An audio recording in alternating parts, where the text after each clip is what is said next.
নমস্কার বন্ধুরা, আশা করি তোমরা সবাই খুব ভালো আছো। আমরাও খুব ভালো আছি। আমার রূপস ব্লগ অ্যান্ড রান্নাঘরে তোমাদের অনেক সাদর আমন্ত্রণ ও ভালোবাসা। দিনটি ছিল রবিবার দিন আমরা মেয়ে স্কুলের অ্যানুয়াল ফাংশন ছিল। আমরা ওই দিন মহাজ্যোতি সদনে সবাই মিলে পৌঁছে গেছিলাম, ছেলেকেও নিয়ে গেছিলাম।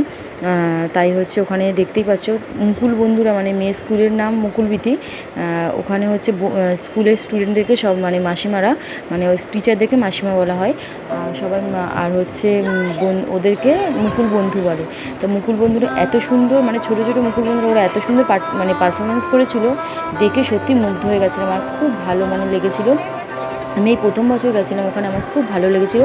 আশা করবো নেক্সট প্রতিটা বছর যেন ওরা এরমভাবেই ভালোভাবে প্রোগ্রাম করতে পারে। প্রতি বছর যেতে পারবো নাকি বলতে পারছি না, কিন্তু এই প্রথম বছর গিয়ে আমার খুব ভালো লেগেছে। আমার ব্লগটি যদি তোমাদের ভালো লেগে থাকে প্লিজ লাইক কমেন্ট শেয়ার করে দিও। যারা এখন চ্যানেলটি সাবস্ক্রাইব করনি প্লিজ চ্যানেলটি সাবস্ক্রাইব করে দিও। বাই।